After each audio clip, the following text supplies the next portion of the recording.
33 বছরে রাষ্ট্রপতিরা কতজনের দণ্ড মাফ করেছেন বা মওকুফ করেছেন জানতে চেয়ে আইনি নোটিশ। বুঝতেই পারছেন রাষ্ট্রপতিদের মধ্যে কারা কারা এই দণ্ড মওকুফ করেছেন। 1991 সালে জানুয়ারি মাস থেকে 2024 সালের জুলাই পর্যন্ত রাষ্ট্রপতি সংবিধানের 49 অনুচ্ছেদের ক্ষমতা বলে কতজন কারাদণ্ড মওকুফ, দণ্ড স্থগিত বা শরণার্থীদের জন্য গঠিত প্রধান উপদেষ্টা ত্রাণ তহবিলে 20,000 মার্কিন ডলার অনুদান দিয়েছে চীন।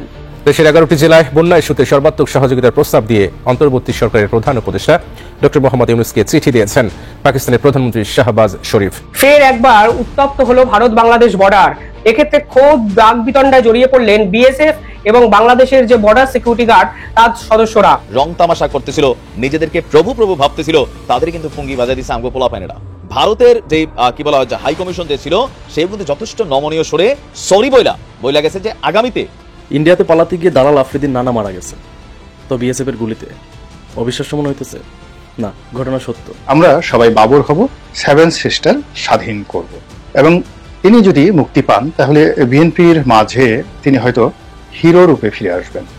আসসালামু আলাইকুম দর্শক, গুরুত্বপূর্ণ একটি নিউজে আপনাদের সকলকে স্বাগতম। দর্শক, আমি আশা করছি আপনারা ভিডিও শুরুটা দেখে বুঝতে পেরেছেন আজকের নিউজটা ঠিক কতটা গুরুত্বপূর্ণ হতে চলেছে এবং কোন দিকটাকে ইঙ্গিত করছে।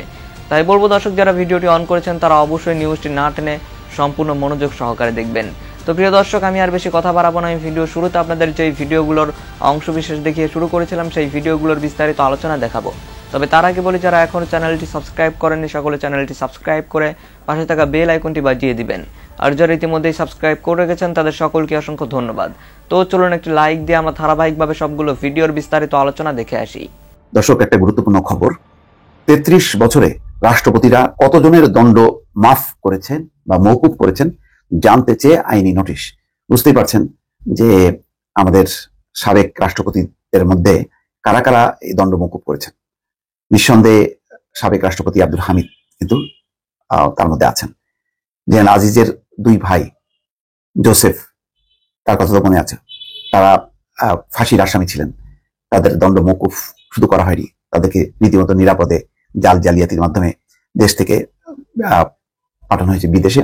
এবং এই জালিয়াতির ঘটনায় জেনারেল আজিজ নিজে কিন্তু অভিযুক্ত হয়েছেন এবং তার উপরে মার্কিন নিষেধাজ্ঞা পর্যন্ত এসছে। আর অনেকে আছেন। তো সেই ঘটনাগুলো এখন যদি এই নোটিশ অনুযায়ী তদন্ত শুরু হয় তাহলে নিঃসন্দেহে বলা যায়, অন্তত খুব জোর দিয়ে বলা যায় যে আব্দুল হামিদ কিন্তু ফেঁসে যাবেন। গত 33 বছরের দায়িত্বে থাকা রাষ্ট্রপতিরা কতজনের দণ্ড মাফ করেছেন তা জানতে চেয়ে আইনি নোটিশ দিয়েছেন সুপ্রিম কোর্টের আইনজীবী ওমর ফারুক। মন্ত্রিপরিষদ সচিব, স্বরাষ্ট্র সচিব ও রাষ্ট্রপতি কার্যালয়ের জন বিভাগের সচিবের কাছে রোববার এই আইনি নোটিশ পাঠানো হয়েছে। প্রথম আলোকে এই তথ্য নিশ্চিত করেছেন আইনি নোটিশ পাঠানো আইনজীবী ওমর ফারুক। আইনি নোটিশে বলা হয়েছে 1991 সাল থেকে চলতি বছরের 31 জুলাই পর্যন্ত রাষ্ট্রপতি সংবিধানের 49 অনুচ্ছেদের ক্ষমতা বলে কতজন দণ্ড পাওয়া আসামি কারাদণ্ড স্থগিত বা মওকুফ করেছেন সেই তালিকা 15 দিনের মধ্যে দেওয়ার অনুরোধ করছেন। আরো একজন একইয়ং বদরুদ্দোজা চৌধুরী, তিনিও কিন্তু ফাঁসবেন যদি এই অনুযায়ী করা হয় যে কেন, কোন কারণে, কিভাবে হত্যা মামলার আসামি, দাগী আসামি, একেবারে খুনি অপরাধী তাদেরকে মওকুফ করা হলো। তারাও জবাবদিহির বাইরে থাকবেন না, সেটি নিশ্চিত করার জন্য আসলে এই আইনি নোটিশ। আইনি নোটিশে আরো বলা হয়েছে রাষ্ট্রপতি কিভাবে, কোন প্রক্রিয়ায়, কাদের সুপারিশ বা তদবিরে দাগী, ঘৃণিত, কুখ্যাত সাজাপ্রাপ্তদের ক্ষমা করেছেন তা জানার অধিকার আছে। রাষ্ট্রপতি করেন হচ্ছে যখন কি তিনি তো সরাসরি করেন না, সুপারিশ আসে, তারপরে তিনি সাইন করেন। ফাইনালি তিনি সাইন করার পরেই ওই দণ্ড মওকুফ হয়। তো সুপারিশটা কিভাবে আসে, কে করে, এটা হচ্ছে তার মানে হচ্ছে এটা যদি হয় তাহলে অনেক সরকার প্রধান বা স্বরাষ্ট্র মন্ত্রী, সচিব তারাও কিন্তু জড়িয়ে যাচ্ছেন। কয়েক বছর ধরে রাষ্ট্রপতি বহু অপরাধী, হত্যা মামলার দণ্ডপ্রাপ্তদের ক্ষমা করেছেন।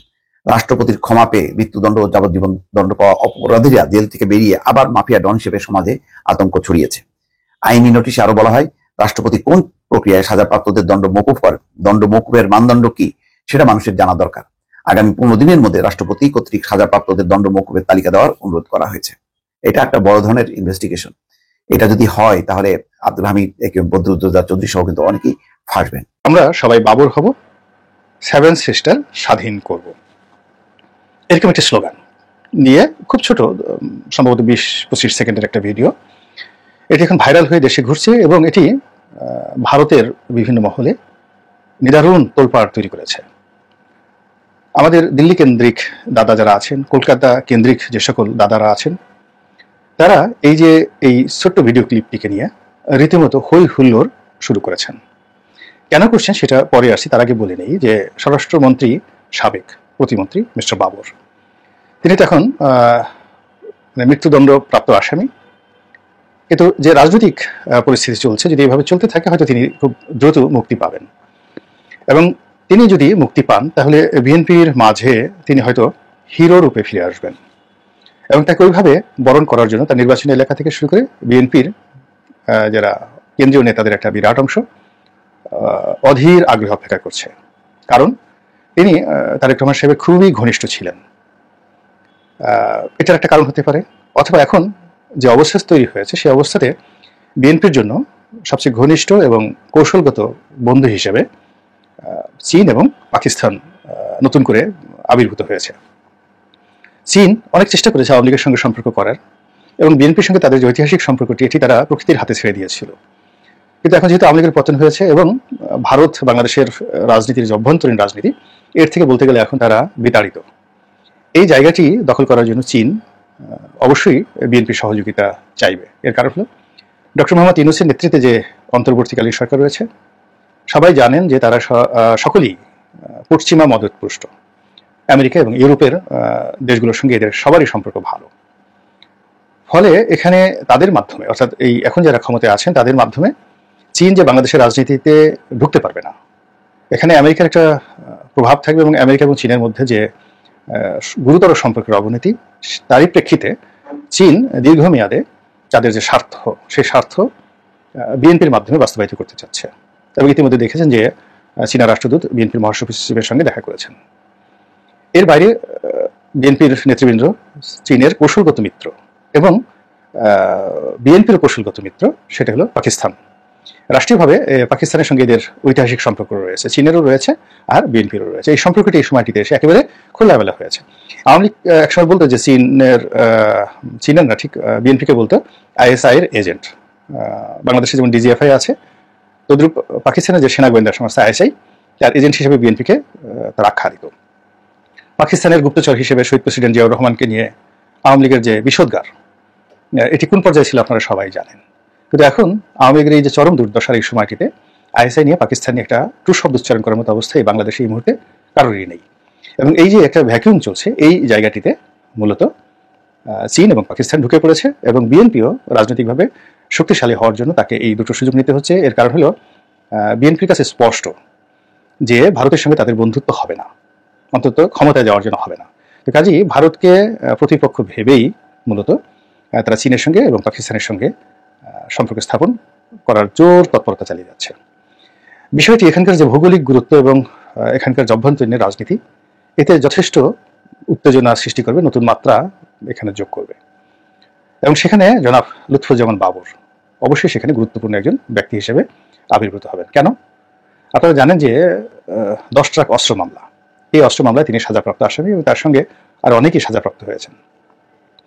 এই 10 ট্রাক অস্ত্র মূলত তৎকালীন বিএনপি সরকার রাষ্ট্রীয় সিদ্ধান্তে, যেমন আওয়ামী লীগ সরকার রাষ্ট্রীয় সিদ্ধান্তে ভারতকে ট্রানজিট দিয়েছে, আরো অনেক কিছু করেছে। তদ্রুপ চীনের সঙ্গে দ্বিপাক্ষিক রাষ্ট্রীয় সম্পর্কের কারণে রাষ্ট্রীয় সিদ্ধান্তে সেই যে 7 সিস্টারে যে সকল বিদ্রোহী গ্রুপ যারা স্বাধীনতার জন্য লড়াই সংগ্রাম করছিল, তো সেই স্বাধীনতাকামী গোষ্ঠীকে, যেটা আমাদের সংবিধান সম্মত যে আমরা যে কোনো স্বাধীনতাকামী গোষ্ঠীকে সমর্থন জানাবো, সাহায্য এবং সহযোগিতা করব, তো সেই অর্থে ভারতে যে 7 সিস্টার 7টি রাজ্য রয়েছে, সেখানে যে অস্থিরতা চলছিল বিগত বিএনপি সরকার জামানাতে, সেই অস্থিরতাতে ঘি ঢালছিল চীন।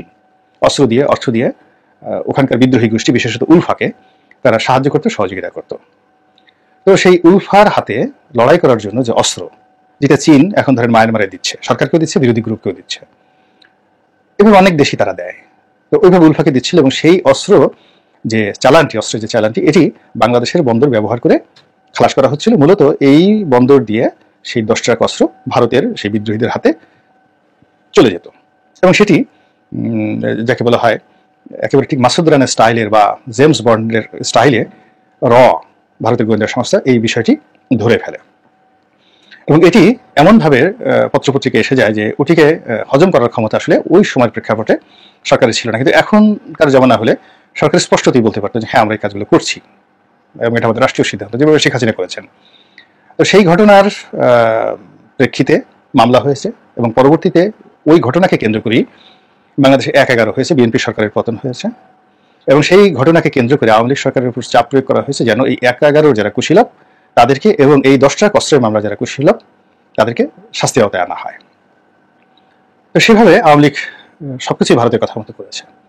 এখন যেহেতু আওয়ামী লীগের পতন হয়েছে এবং একটা নতুন পরিবেশ এবং পরিস্থিতি প্রেক্ষাপট তৈরি হয়েছে, সেখানে জনাব বাবর একেবারে নায়ক রূপে আবার নতুন করে চীনের পছন্দের লোক হিসেবে যদি আগামী বিএনপি সরকারের স্বরাষ্ট্রমন্ত্রী হয়ে মসনদে বসেন, তাহলে ওই যে 7টি রাজ্য রয়েছে ভারতের, সেখানে স্বাধীনতাকামী জনগণ আবার বাংলাদেশের প্রতি নির্ভরশীল হয়ে পড়বে এবং চীনও ভারতের উপর ছড়ি ঘোরাতে পারবে।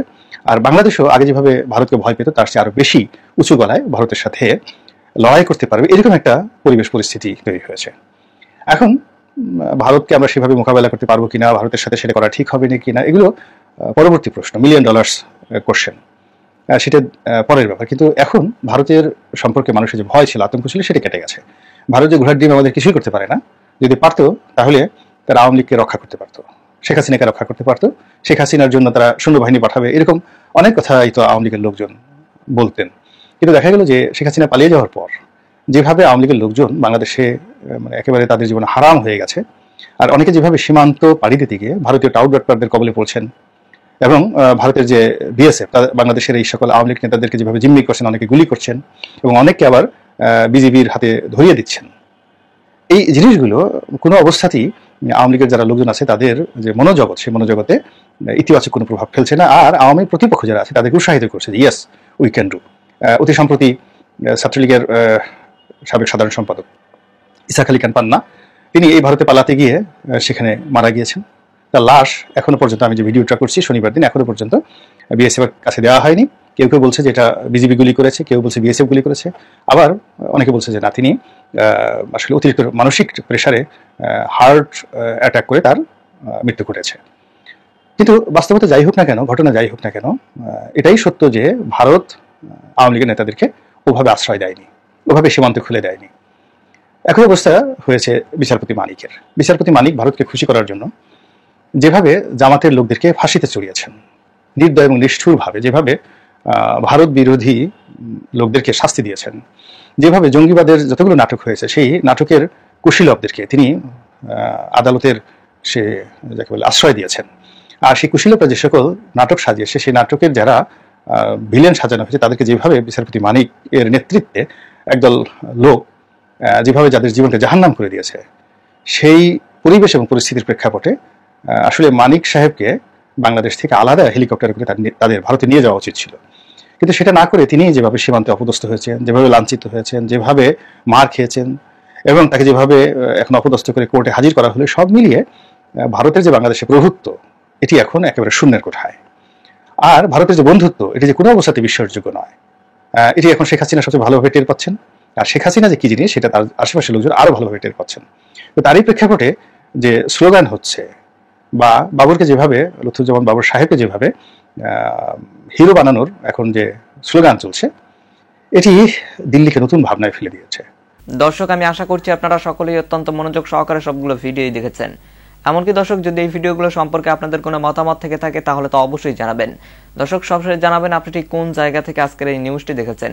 ভিডিওটি শেষ করছি এখানেই, ফিরছি পরবর্তী নিউজে নতুন কোনো টপিকে। আল্লাহ হাফেজ।